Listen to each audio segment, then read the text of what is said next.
So let's begin our webinar 2025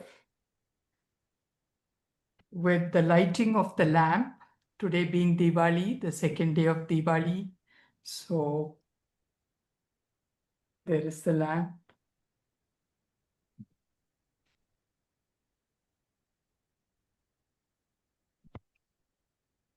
Along with the candle.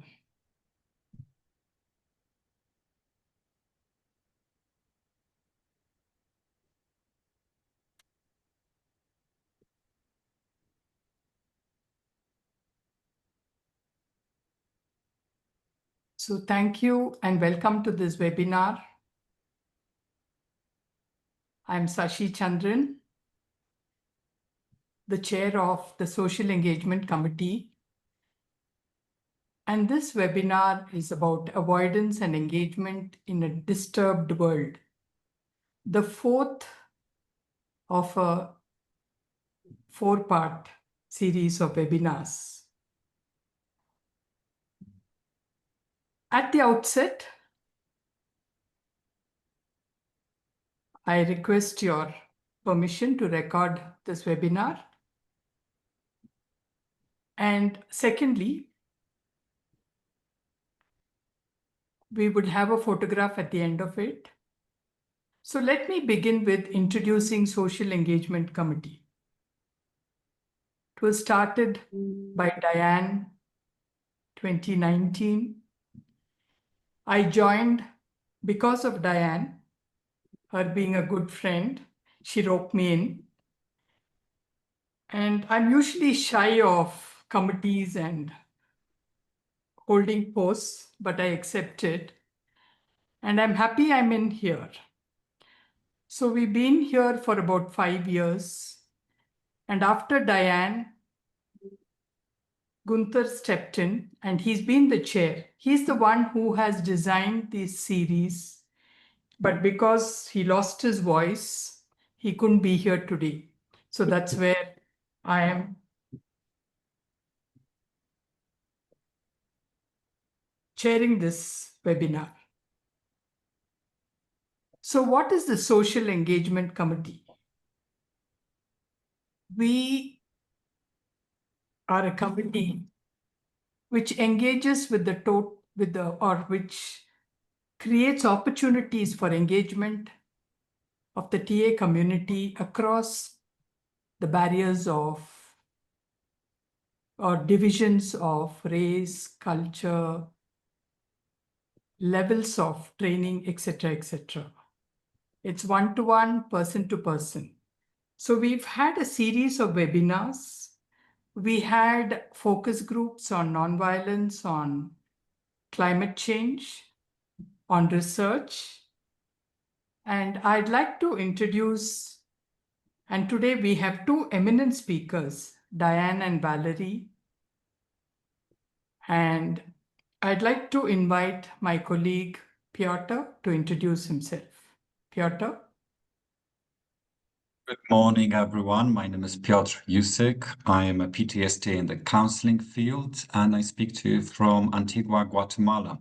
And I'm going to be translating this webinar into some of the Spanish speakers that are connecting from around Latin America. Entonces, bienvenidos a todos. Para las personas que quieren la traducción en español, pueden usar el botón, el pequeñito globito. Así que bienvenidos, soy Piotr, mucho gusto. Okay, PJ, put me on the translation, please.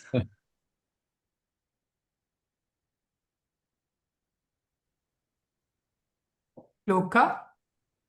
And good morning, good afternoon, good evening. My name is Luca Fornari. I'm based in Italy and I'm a member of this committee for some years now. And very looking forward in the conversation we'll have together. Today we will have, as Sashi said, we'll have two speakers. And as our, I would say, ritual is to have two speakers, we'll have time for some dialogue in small groups, and then we'll have a closing together. As a general framework for our dialogue, we've been using a framework developed by Gunther and Salma, which is really about being in a place where we are listening to ourselves and others, a framework of respect, okayness, suspending belief and judgment, have the opportunity to speak from our heart, and using relational ethics as well as a framework. So we invite you to use this as a framework for our conversation. And now I have the pleasure, I would like to pass the word to the two presenters. And just a brief introduction about yourself. And I would start with the founder of this group, Diane. Hello, everyone. Thank you for that, Luca. I'm delighted to be here today. I'm Diane Salters, TSTA, and very, very long, many years member of the ITAA.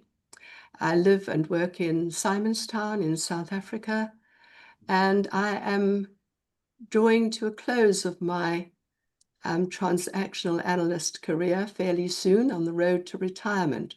So this is one of my last duties, as it were, to the ITAA Social Engagement Committee, which I very much value. Thank you.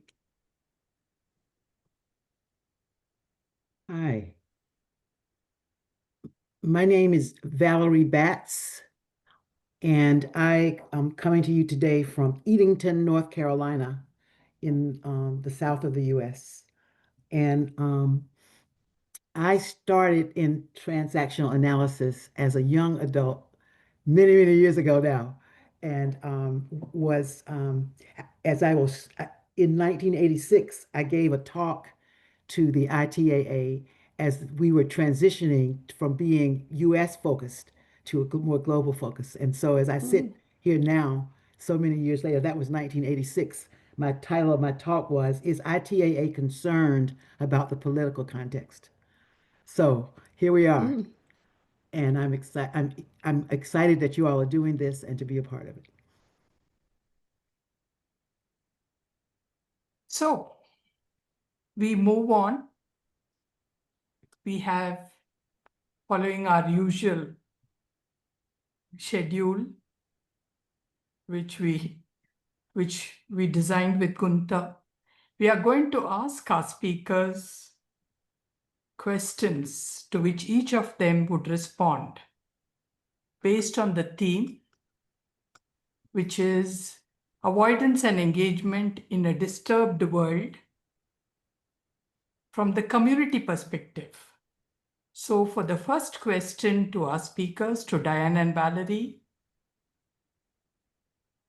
PJ, please, 1 minute, just give me a minute.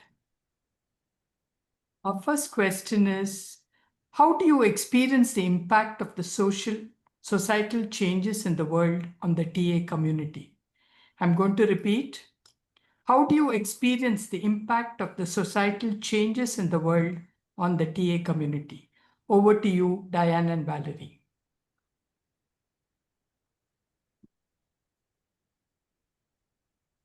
Valerie, how about you start? Okay. I thought you, okay, sure. As I mentioned in the intro, I came into TA after growing up in the US in the 50s when legalized segregation was the law of the land here, still in the South. And so I grew up in the context as a child in the civil rights movement. And I was drawn to TA through a course I took at the university that was focused from a communications professor that was helping inmates learn how to get work or study release. And they used the idea of I'm okay, you're okay as a tool to help teach that. So I got interested in transactional analysis and learned that the Southeast Institute in Chapel Hill, North Carolina was there. I was in school in UNC Chapel Hill. some of you may know Graham Barnes, who initiated that program back then. And in that setting, I was free to explore the links, my social justice energy and transactional analysis, which led me to write that article I spoke about. And what I said in that, what a quote from that was, as social scientists, we can appropriately speak to issues of social change, which will enhance the likelihood that all citizens have increased opportunity for okayness in their lives. In 1986, I was a bit naive to believe that we as social scientists would necessarily be community activists, because as I got more involved in ITAA, I realized that that wasn't how most practitioners were thinking at that time. So I realized, I also at that point realized that there were some folks who were doing work. Claude Steiner and Carla Heimowitz in 1985 wrote about the US's involvement in Central America. And at that time, Diane, when I first met you, the South Africans, you all were pushing for social justice. So I saw elements, but for the most part, I basically felt like transactional analysis was a way to support people at the personal and interpersonal levels, and not so much in the way it was framed at the institutional level. So when I heard, I think it was Keith speaking about ITAA as an advocacy organization, I remembered that 1986 talk, and I felt excited about what might be possible, because in the US right now, we're in a mess. It's a very troubled times. And we must act, or we may lose our democracy. And I can say more about that in the next round. I think that's 3 minutes. Oh, yeah. So I would like to address this in terms of this not just being at the moment, as Valerie has really indicated, ordinary social change we're dealing with, but very disruptive social change of a particular order that I think has unbalanced our world in a way that it has not been unbalanced for quite some time. However much there were limitations to the previous balance, it's now certainly disturbed. And it seems to me that all the underground issues that have been there all along, but are now surfacing, the underground problems of racism, of misogyny, of violence, that have been present all along as part of the colonial enterprise of the West and of the old Soviet Union, for that matter. And they now have free reign, it seems, in the USA, Ukraine, Gaza, Sudan, other parts of Africa. And I believe at the moment these events are challenging us as a TA community very, very intensely, because they're challenging the communities in which we live, but they're also challenging the values, the basic I'm okay, you're okay values that are so dear to us. And quote our own dear Denton Roberts, a world in which all people are able, equal, and lovable. So this seems to me to be impacting the wider community in which we live, and then also inevitably us, which for me then raises 2 questions. What duty of care do we have for our own TA community? And what responsibilities do we have to our wider communities? I recently responded to an invitation Andy Williams put out from the UK on Facebook, calling for a webinar to address the issue of homonymy in our divided world. And there were many people from the UK there, distressed by the surge of anti-immigrant protests in the UK and everything they represented, and people from other parts of the world too. We gathered to share our griefs, our fears, and our hopes, and to care for each other. And in this way, I think we can create what Prigogine referred to as islands of coherence. He wrote, when a system is far from equilibrium, small islands of coherence in a sea of chaos have the capacity to lift the entire system to a higher order. And that, I think, is one of the roles that we can play within our own community for each other. And this is what I also hope we are doing today. In terms of the wider community, I think we're also challenged, I agree with Valerie entirely, to become more active, to become activists, as well as transactional analysts. This might take the form of support for refugee organizations, as I know a lot of our Italian and UK colleagues are doing.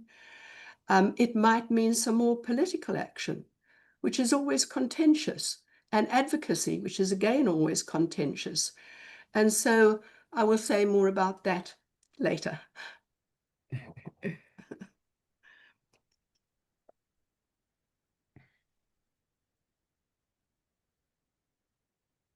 Can't hear you, Sashi. Thank you for reminding me to unmute myself. Yeah, thank you for adhering to the time.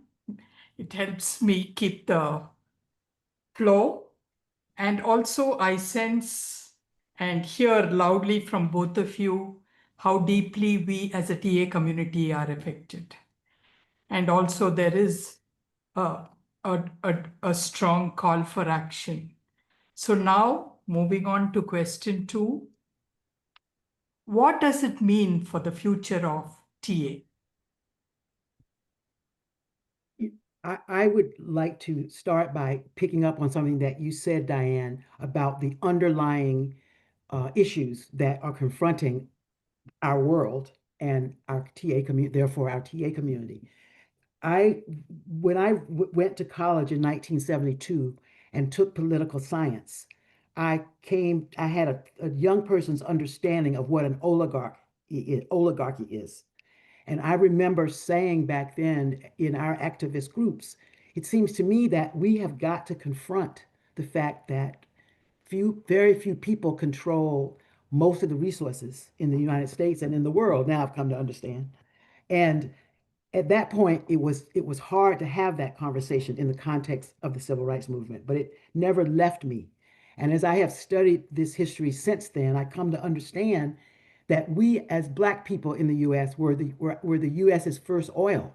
We labored for years for no money, no resources, and that dirty kept secret is still, I think, a core challenge. And as you were speaking, Diane, it's a challenge all over the world, right? Yeah. So it's not just the US. So this idea of how do we think about the need for economic redistribution, both in countries and in the world, is one of what I think one of the fundamental underlying issues that we face in our world today. Because it also leads, and TA fits into this. I mean, it's a greediness. Greed is connected to this idea of owning all the resources and in that process discounting the okayness of so many people. So that's one thing that I was thinking about as you were talking. And then the other thing that I was thinking about, and this is all about what implications for our future. Martin Luther King said in 1967, a year before he was killed, he wrote, "The decade of 1955 to 1965, with all of its constructive elements, misled us. Everyone, activists and social scientists, underestimated the amount of violence and rage Negroes were suppressing and the amount of bigotry the white majority was disguising."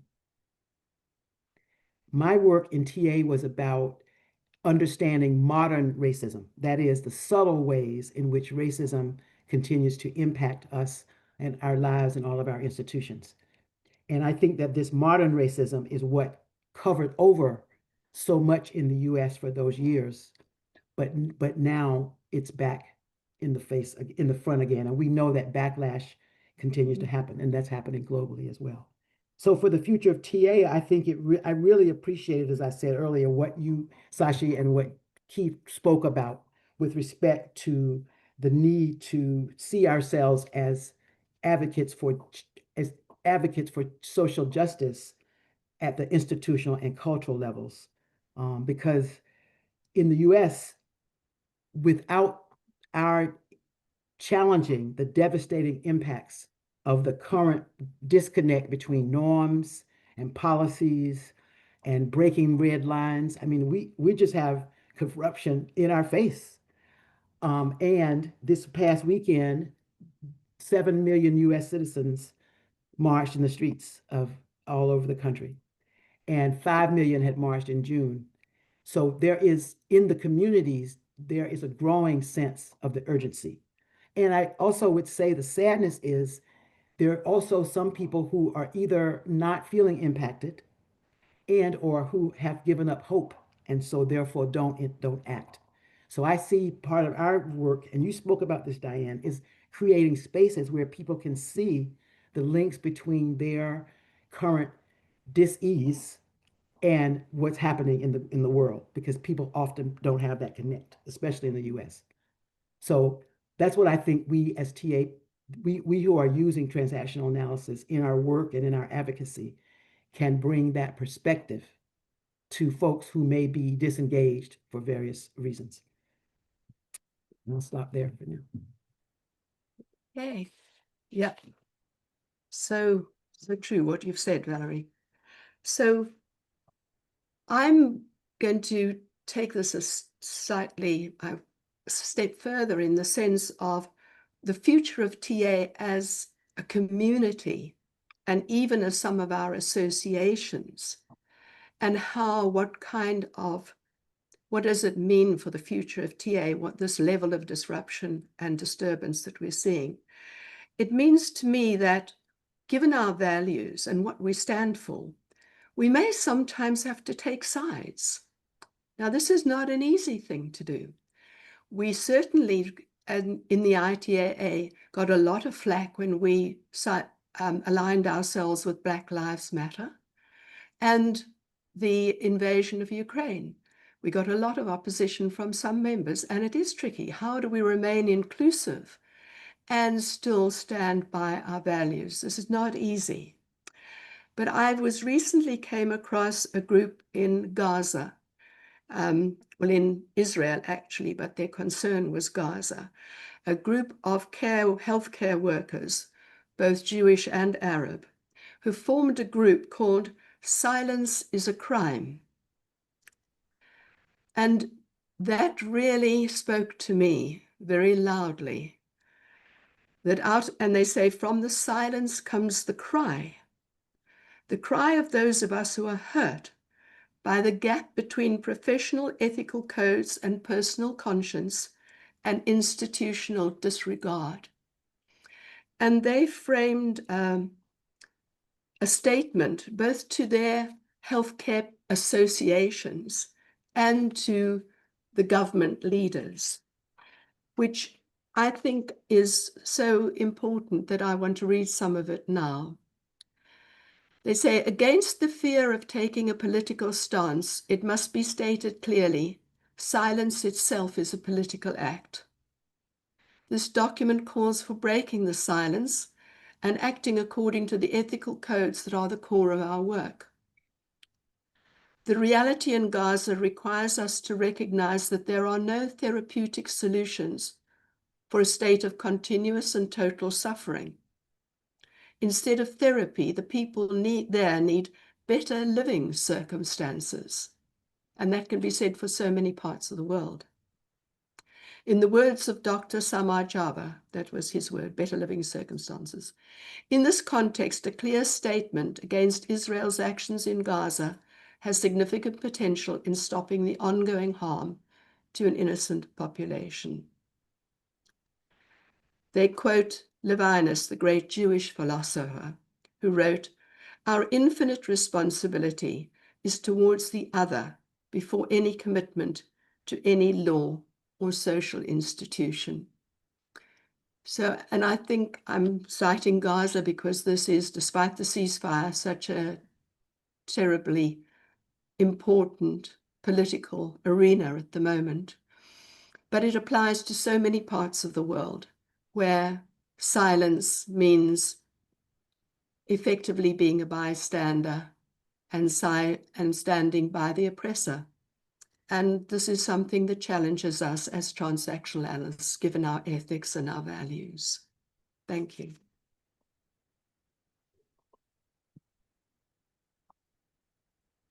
Thanks to both of you.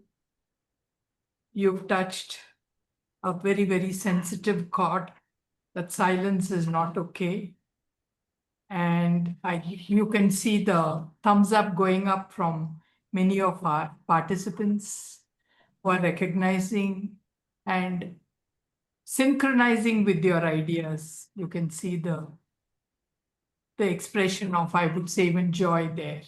So moving on to our last question for this evening. What would Burns say about this situation if he were here? And just a gentle reminder, we have 3 minutes. Maybe possibly we could extend it to another 5 minutes, please. So let's be aware of our time. Right. We'd love to hear you, but yeah. I will be brief. I want to comment on the piece about silence. I know that I had the privilege of visiting Palestine in 2017. And as we came to understand the situation, I was again reminded that in the 70s, part of our civil rights action movement energy was around why was the United States giving so much money to Israel when there's so many places in the world who needed money and it wasn't particularly going to Gaza or to the West Bank. So in 2017, when we went there and I saw those physical walls, growing up in a legalized segregation, we had what we called invisible walls. There, they were physical. I felt silence when I came back to the US in speaking about this with many people because it was so much, nobody was talking about it. So just to put that out there, that we've got to talk about it and we've got to stop being silent about that.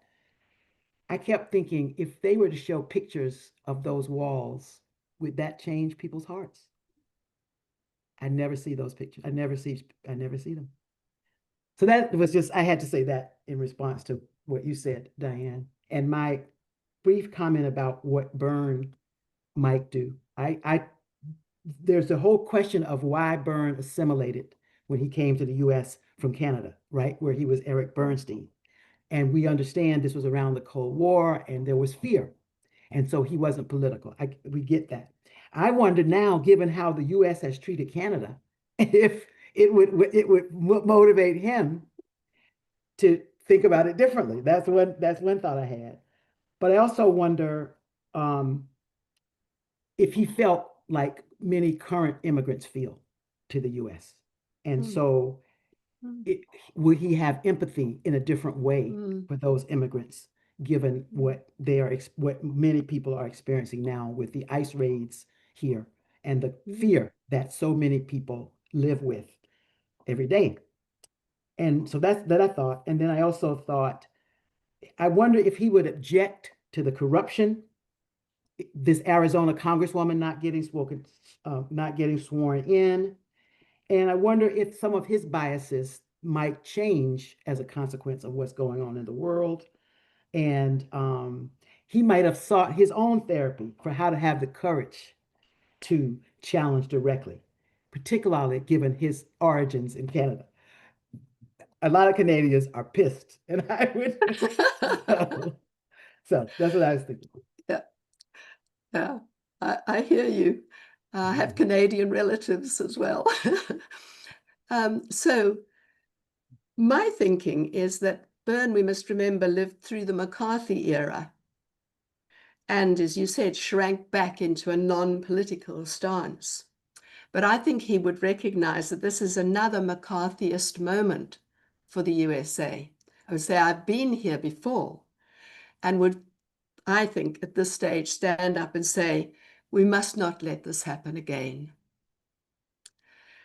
And I think he might further advise us, do your best to understand what is going on so that you can help people step out of these oppressive social games into societies that welcome and foster both autonomy for individuals and a healthy sense of belonging, homonomy, and become active.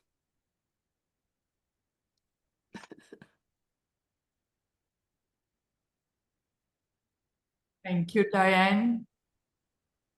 Again, a lot of appreciation from our audience. And thank you for your almost soul-touching talks, dialogues, discourses. But we have to move on to our breakout rooms. Okay, so if the audience have questions, we can take it later during the last part. So PJ, we move on to the breakout rooms. Can we have the breakout room question, please? And maybe for a moment, you can just open the screen to all our participants. PJ, can we open the screen, please? Yeah, I'll just show that breakout room question for a moment. Yeah, okay. So these are the two questions we have. Maybe you could take a picture of them. Reflection on speakers' ideas. And the next one is, what story do you hear emerging about the impact of societal disturbance on the community?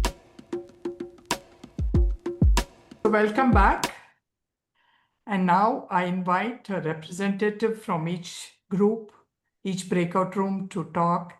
And please take a minute at the most, please, so that everybody could be heard. And there's time for questions also. So whichever group wants to start, please go ahead.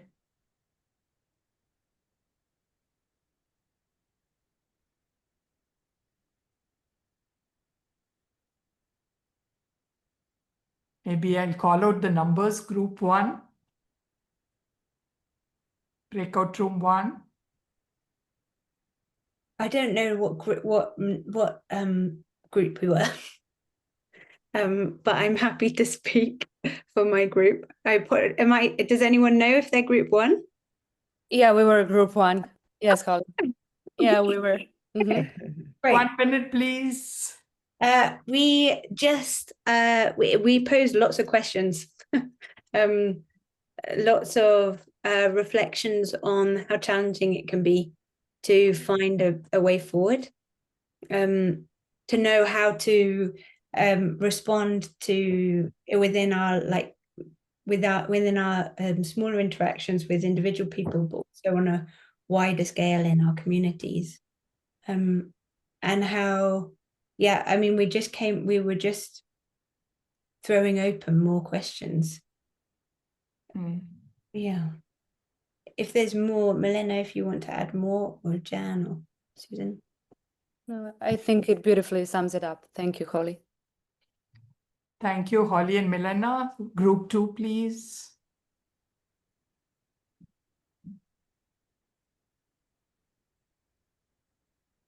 Breakout room 2. 3. Well, I was from group 2, Yeah. and I was speaking to a lovely Indian person, and I can't pronounce his name. And we agreed we didn't know what the impact of all the world was on transactional analysis. So basically, we were just discussing the state of the world and how that impacted us and how we thought that impacted various countries. Mm-hmm. So that's a summary, I think, of what we spoke about. Thank you, Susan. And anyone from group breakout room 3?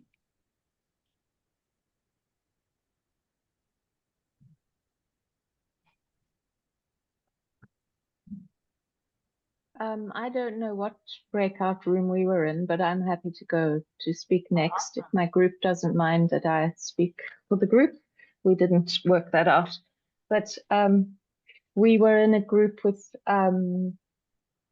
Jeanette and Eric and Marina and Marina is Russian, and we had difficulties with language there, so it was difficult for Marina to communicate and to understand and be understood. But the one thing that she said, which I think was so impactful, was simply, "I'm afraid." And that's, yeah, I think that sums it up. We also spoke though about how the difficulty is that it's the problem of being so taking up such hardline positions in terms of our beliefs and our values, and having opposing values and standing up for them so strongly that we cannot allow dialogue, we can't let anything in. So, and I think someone mentioned feeling speechless, not being able to speak, because you feel that you're hitting a brick wall, you're up against a brick wall, and the difficulty of being able to step up and say something. And I was reflecting on being South African and how during apartheid I stepped up and said a lot, but there were times when I was silenced, and it was more almost in shock at what the waves of hate and anger that I came up against if I spoke up, and so it takes a lot of courage to step up and do so in any case, so we go, yes, but if I step up, then I'm going to, let's do it anyway. And that is my feeling. Also, I'm the president of the ITAA, and in that position, these issues around what do we speak about, what don't we speak about, how do we do it? And Diane, you mentioned how when we have done so in the past, we get a backlash. We get members who are angry, members who resign as members of the ITAA because of a position that we thought was important to say something about. So it does take courage and careful consideration when we address these issues. Thank you, Margaret. And I think you were in group 5 is what our technical assistant tells me. So group 4, is there somebody? Or group 6? I'm happy to go. I don't want to speak for my group, but it's just quite related to what Marguerite has just said about feeling silenced and finding it hard to talk about very contentious issues. But I don't think this is the time in life when we can afford not to, whatever the backlash is. It feels like the world is so frightening, and I feel very strongly that those of us racialized as white, we have to speak to our whiteness and the power that it carries, and the prevalence of whiteness in TA that it seems to be so frightening for people to talk about. It just seems to render people speechless, and we have to break through it. This just isn't the time not to. I think as a community, our silence around Palestine has honestly been unforgivable. I myself have written about it into an absolute void. It's been 2 years. I think it speaks volumes about the power of whiteness, the silencing of our internalized racism. And I think we have to unsilence that internalized racism in ourselves. And that means finding therapists who can do that work. And in my experience, that's not easily found. But it's something I feel very strongly about. Thank you, Julia. A heartfelt, soulful expression. So I'm not going to call out numbers anymore. I invite you to talk. And if you have questions for our speakers, and I'm not calling out because I think a few of you, many of you don't remember the breakout room numbers. So It's an open floor, and we have about 10 to 15 minutes for discussion. John? Thank you, Sashi. I was from group 7, so I guess we also follow group 6. Okay. However, I want to say that I deeply appreciate what Julie has just said, and about about our silence as a community. And I say that with respect for our community. And in our group, we discussed the risk or the potential or the reality possibly of becoming insular and not exercising or seeking ways to reach out in the horrific disasters that are englobing the world at the present time. And that was really, we explored our grief, our sorrow and despair about what is happening. And we also reflected with appreciation on the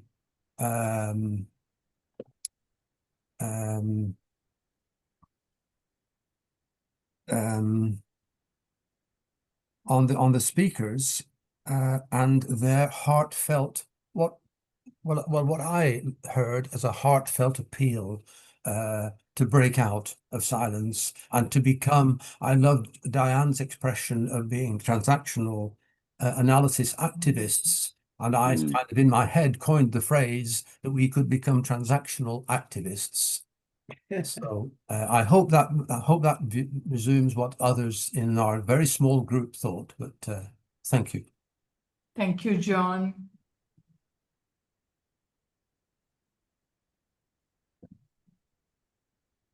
Jimmy. Okay. I was in group 3, and our group talked a lot about silence and the way that history repeats itself. And we were looking at, in earlier times, there was in the United States the silent majority, and events in the world forced us as a nation to confront the war in Vietnam and other forms of racism that was happening, and our participation in that. The other thing that came up in our group was this idea that silence is not okay, and that it's really important that we hold the value that it's okay, that everyone is okay, that we want to be really clear that the ethics of our work is to value each person. And when we're engaged in conversations about injustice, it's really hard in the visions model that Dr. Batts developed. It's really hard to hold the both and, because we're talking to people who may hold a level of difference that is not open to examination, and so it becomes really hard to do that. The last thing I would say about our group is that there was this realization that these conversations are happening everywhere all the time, and that's the nature of the moment that we're sitting in at the moment. Thank you. Thank you, Jimmy. Thank you for coming in and expressing your group views. Narmada? I'm from room 9. Sean, Ruma, and Luca was also with us. So in our group, following Valerie and Diane's opinions, so we were discussing why people are not active from the TA board or towards things. And in the discussion, what came up where powerlessness is being felt among people, and also there are challenges, individual and their own family challenges, or they are tied up with their own life challenges like the cost of living in their own countries and the family issues. So that also we were discussing. And there was also a perspective about like TAs being seen as something like a therapy or a counseling technique, something like that, and not for everyone. We can, of course, TA has infinite possibilities in every aspect. So that is not being explored completely. So people are not actively engaging. So like this, our conversations went, and this is a summary of what we discussed. Thank you, Narmada. Very clearly expressed. Valerie. Thank you. I was in a group with Adrian, Rosemary, Smita, and Stefania from different countries, continents. And we talk about therapy and coaching being spaces to address fear and the difficulties of the people. We discussed about the different parties being the right, the parent, and the left being the child, and where is the adult, and what could be done to heal the trauma from the parent and the child to have more voice for the adult. And then we came to the women. Would it be more peaceful if the women were running the countries? Beautiful. I don't know if my colleagues want to add something. Thank you, Valerie. A wonderful suggestion.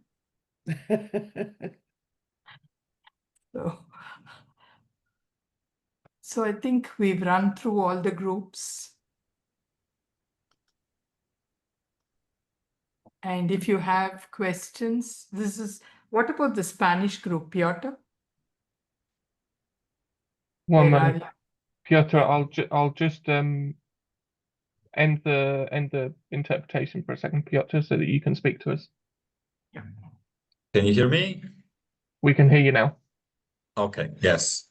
Well, we spoke about context and how something that works in one context, let's say how TA is seen in Barcelona, in Spain, how it responds to certain social problems, and to what degree can we apply that in Guatemala, and how do we think contextually?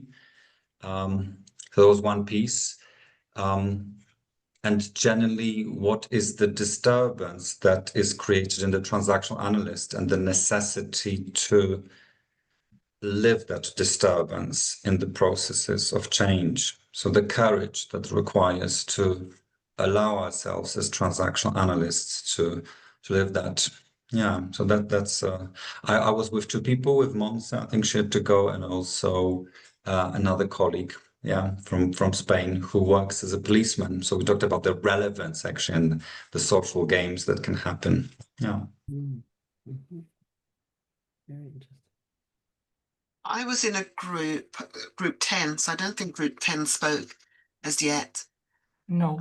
Room 10 with Bina, Rosa, Jan, and Jacqueline. I think Jacqueline, maybe her tech wasn't working because she kind of got zoomed out. Some of the things that we spoke about were similar to what other people spoke about. We were particularly homing in on silence is a crime. And we wondered where was the outrage in the TA community around some of the global events that are happening. And we were wondering what was our part to play in that, also being silent, and where might we have leverage and agency that we weren't actually leaning into. I was particularly talking also about this sense of harmony, because it feels like in the world at the moment, a lot of the silence is politically orchestrated to have us in this space of not being able to speak, being bombarded with disbelief. Is this really going on? And therefore silencing ourselves. And where was this harmony? You know, if we really believe that there is a kind of a sense of unitedness, a we-ness, how are we finding spaces? So that also links then with some of the powerlessness being how visibility, you know, the lack of, we have small pockets. which were about the small islands. We talked about that, building small islands of coherence, but also the small islands. Are they really going to hold up, or are they going to need to connect with each other to hold up more? Because when we feel isolated, then we feel more silent and more afraid and more inarticulate and unable to speak. And when we have a sense of this, like when Valerie said 7 million people were marching in the US, so 7 million people where? We didn't see that. I had no sense that there were people who are still, I mean, of course we know it in our hearts, but we don't get to see it. So there's a sense of, is it really happening, or am I on my own? Am I going to be the one that's going to be silenced? So how can we be much more connected around conversations that really, really matter in the TA community? So that was some of the things that we talked about. It is definitely part of the strategy, Valerie. That's exactly what we said. It is absolutely part of the strategy. Yeah. Yeah, and it's Even working. the New York Times didn't do what it should have done around the coverage. Yeah. Just saying. Thank you, Pat, and thank you, Piotr. So I think is there somebody else, some group that has been left out? So we could maybe the speakers could respond or take questions for about 5 minutes. I have 3 thoughts. One is the theme of fear and the way in which the systems that control us want us to be afraid. I remember when I took my first TA exam, and I think it was Fanita English who encouraged me to think about how do you pay attention to the child ego state in the person who's promoting racism. What is the injury, or what is the wound that led them to become a person who can be a bigot, who's a bigot, whose values, thoughts are bigoted, even as they are in the TA organization? That was a really challenging question that she asked me at that point in my journey. And it came back to me as I was listening to you, Valerie, and to you, Pat, talking about the role that fear and silencing plays. And so I know in each of our ways of applying transactional analysis, we're thinking about that. So I've been working a lot in these last few years in helping people understand that the cultural level of racism or any ism we catch as we're growing up. We don't, so it's not like we're willing ourselves to be that way. It's like a germ that we catch. And when the systems become distorted, that germ comes out.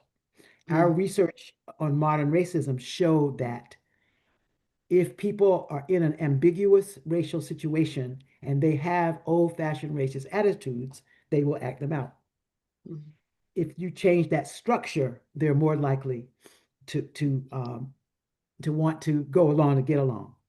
But our country is now giving license for that, for all the misinformation, contamination to be normative. And so we can't normalize it is also a really important piece. And as we know, when we are afraid, we need support and reassurance.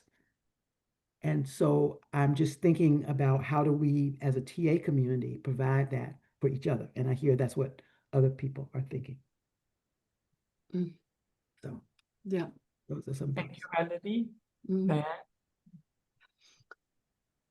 Yeah, I was struck by the amount of reference there was to silence and how it's either silencing on social media, self-censorship, the silence of the people who should be giving us information, like the New York Times, not even giving any reportage of the 7 million people marching in America, which is quite extraordinary. And then also, I just wanted to refer back to 2 points. One was the islands of coherence. And yes, absolutely, they need to connect. And they're like, I like to think of it like yeast in the flour. They may be small patches of yeast, but it can make a whole loaf rise. And that's the importance of the islands of coherence and the islands of activism and awareness, that it can have a much greater impact than its apparent size. And then the other is to just the other people spoke about despair. And I think there's a real threat of despair in the face of all the things we've talked about today. And we didn't even touch on climate change because that was another webinar, or AI, because that hopefully will be a future webinar. But it's about, I like Rebecca Solnit's definition. She says hope is not about optimism. It's about knowing there's still work to be done and you're ready to do it. I like that. Thank you, Diane. So as we approach... Could I ask a question? I want to ask Valerie and Diane a question. My understanding or experience of being in the TA community is that there's been a lot of splitting in our community over the years. I know we've experienced that in the UK in the last 20 years. I don't know if that's your experience, but one of the challenges we talked about in our group is the ability to have different values and morals and be able to get angry or impassioned and hold an okayness. And I wonder what your thoughts are about the splitting and how that sits in our DNA somewhere, and so we don't really disagree and hold each other as okay.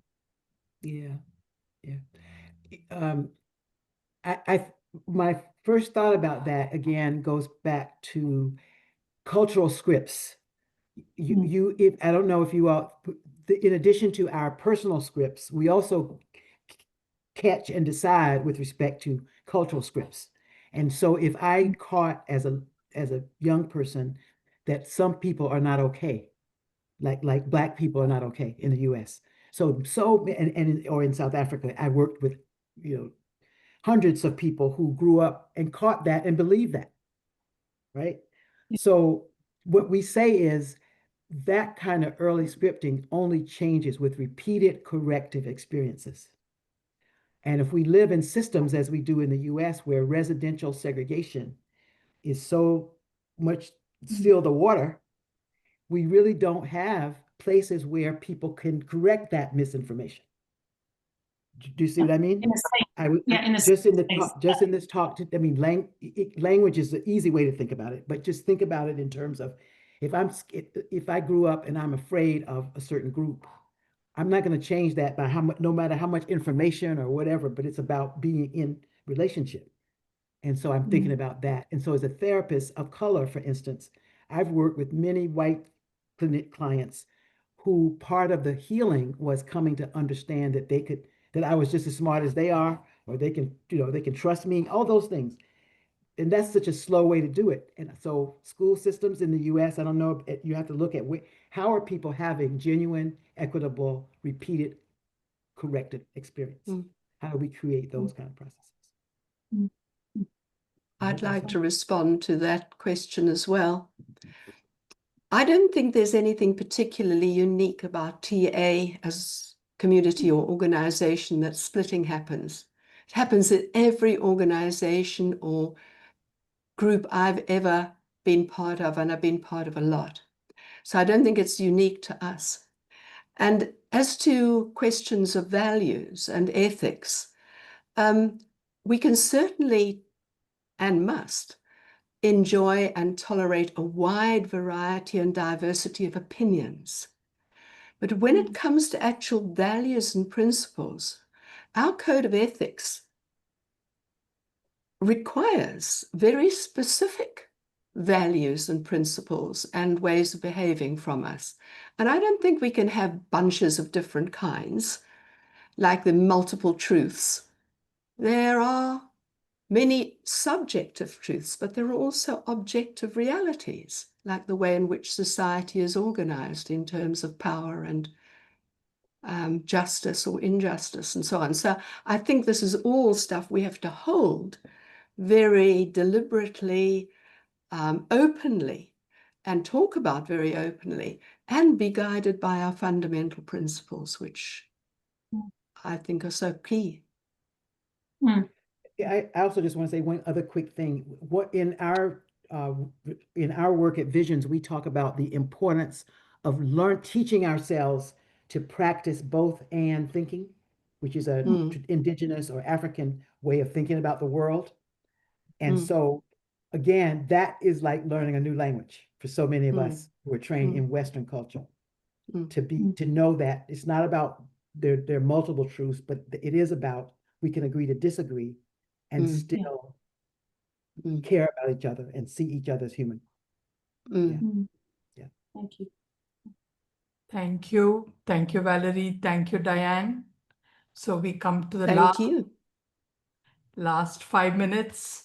And before we do the closure, I'm requesting you all to stay for 5 minutes, 5 more minutes, please, because we have to say bye-bye to Gunther.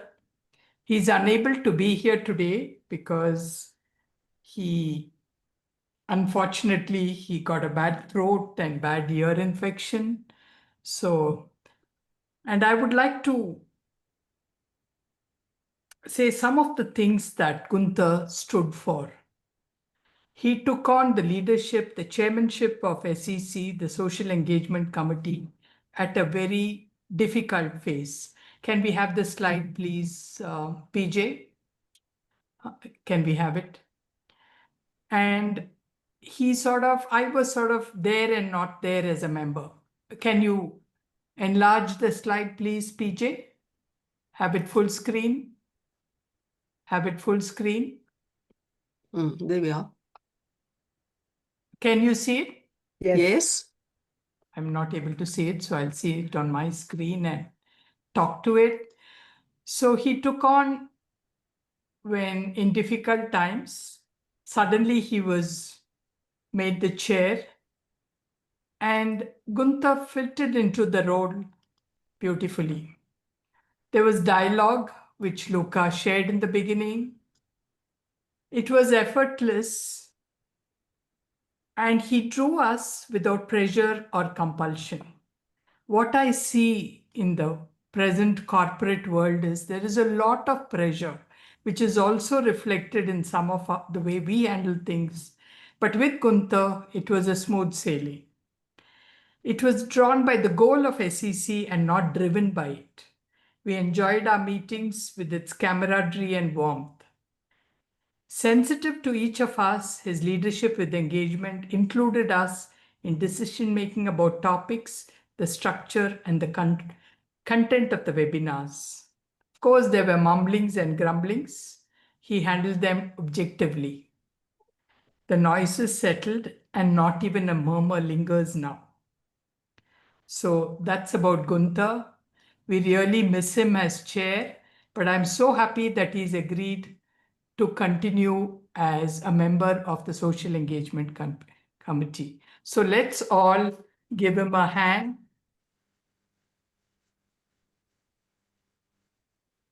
And we are going to lose one more member from today, that is Piotr. Where are you, Piotr? Yeah, so Piotr, would you like to say a few words? Please unmute. Yes. I have come to the end of my time at the Social Engagement Committee. It's been 4 or 5 years, I don't quite remember, actually, when I first started working with Gunther in a group about polarization, and then, slowly but surely, I got involved in the Social Engagement Committee. And for me, as I wrote about it in the script, those meetings at 6 a.m., when night turns into day, and for me, there was something about dreaming up a new world.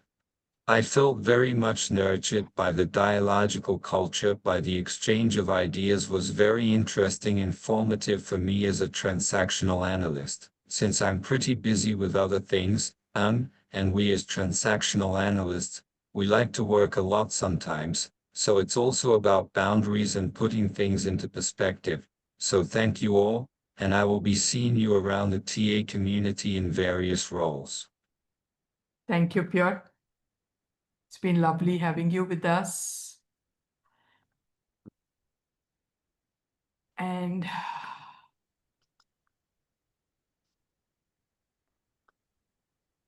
now is the time to thank all people who've been part of this webinar. I begin with you, Valerie. Thank you for accepting to be our speaker, for investing your time, energy, your effort. And I was very touched by what you said, from your history to the present. We live miles, kilometers apart, but I'm sure we'll meet somewhere, sometime in person, and I would love that. I would too. Yeah. And Diane, my dear friend, it's been a privilege to hear you. And thank you for volunteering, supporting us, and being part of this journey. Like I told Valerie, it was a soulful expression. And we've awakened something in this webinar, is my experience. Awakened emotions, definitely. And I'm sure we will make a difference. I'm not sure how, but the difference will come. So thanks to both of you.